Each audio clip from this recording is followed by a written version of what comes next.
राम राम किसान भाइयों, आज हम बात करेंगे जब चने की फसल में फूल आना शुरू हो जाते हैं और वही फूल धीरे धीरे वही फूल फल यानी दाने बनने लग जाते हैं, तब समझ लीजिए फसल आपने सबसे नाजुक और सबसे जरूरी स्टेज पर पहुंच चुकी है। यही वो सबसे जरूरी समय होता है जिसमें थोड़ी सी भी लापरवाही हो गई तो फूल जड़ सकते हैं, फल स्टिंग कम हो सकती है और दाने कमजोर बनते हैं, तो इसका सीधा असर फसल उपज पर पड़ता है। अगर सही समझ से सही स्प्रे कर दिया जाए तो वही फसल किसान भाइयों की मेहनत का पूरा फल देती है। अब आप खुद सोचिए, चने की फसल को बोने से यहाँ तक लाने में अपने कितनी मेहनत की है। जुताई, बुआई, बीज उपचार, समय समय पर निराई गुड़ाई, सिंचाई, लेकिन फूल से फल बनने पर फसल कमजोर पड़ गई तो सारी मेहनत पानी में चली जाती है। इसलिए आज मैं आपको बिल्कुल देसी आसान तरीके से समझाता हूँ इस समय क्या स्प्रे करें, क्यों करें और कैसे करें जिससे फूल जड़े नहीं, फल अच्छे से सेट हो और दाने भरपूर भरे। जब चने में फूल आते उस समय सबसे ज्यादा जरूरी है ऊर्जा की, पोषण की और तनाव से बचाव की। ठंडी हवा,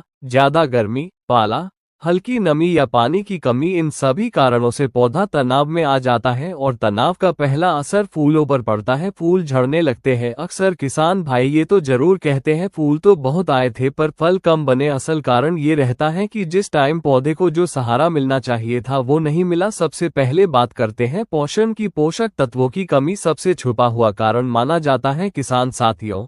90% खेतों में बोरॉन की कमी पाई जाती है, इसीलिए फूल झड़ना रोकने का पक्का इलाज। पहला स्प्रे फूल आते समय 19-19-19 का 10 ग्राम और बोरोन 2 ग्राम प्रति लीटर पानी में मिलाकर स्प्रे करें। इससे फूल मजबूती से पौधे पर लगे रहेंगे और झड़ेंगे भी नहीं और फूल से फल बनने की प्रक्रिया भी तेजी से बढ़ेगी। दोनों का साथ में स्प्रे करते हैं तो एनपीके से पोटाश मिलेगा, जिससे पोटाश पौधे को ताकत देता है, दानों की भराई में मदद करता है और पौधे का स्ट्रेस कम करता है। आप पोटेशियम नाइट्रेट 30-00-45, पोटेशियम सल्फेट 00-50 कोई भी 1-5 ग्राम प्रति लीटर पानी में मिलाकर स्प्रे कर सकते हैं, जिससे फल सेटिंग अच्छी होती है और दाने अच्छे से भरते हैं। अब बात करते हैं फूल झड़ने की सबसे बड़ी दुश्मन चीज के बारे, कीट और रोग के बारे में। इस समय चने में फली छेदक कीट हेलिकोवर्पा लगना चालू हो जाती है। ये कीट पहले फूल खाती है, फिर छोटे फलों में छेद करके अंदर का दाना खा जाती है। अगर समय रहते इसका नियंत्रण नहीं किया तो फूल से फल बनने की पूरी मेहनत बेकार हो जाती है। इसलिए 5 से 10% फूल आना स्टार्ट हो जाए तो उसी समय इल्ली पर नजर रखना जरूरी है। अगर आपको खेत में इल्ली दिखाई देने लग जाए तो या खेत में लगे फेरामोन ट्रैप में पतंगे फंसने लगे तो स्प्रे करना चाहिए इमामेक्टिन बेंजोएट 5 SG का 0.4 ग्राम या स्पिनोसेड 45 SC का 0.3 मिलीलीटर प्रति लीटर पानी में मिलाकर छिड़काव करें। ये दवाएं फूलों पर कोई नुकसान नहीं करती और इल्ली पर बहुत ही बढ़िया असरदार होती है। इस समय एक और अहम चीज होती है, कई बार मौसम अचानक बदल जाता, ठंडी हवाएं चलने लग जाती है, गर्मी का बढ़ जाना, तब पौधा घबरा जाता है और फूल गिरा देता है। इस तनाव को कम करने के लिए बायोस्टिमुलेंट या ग्रोथ प्रमोटर का उपयोग बहुत फायदेमंद होता है।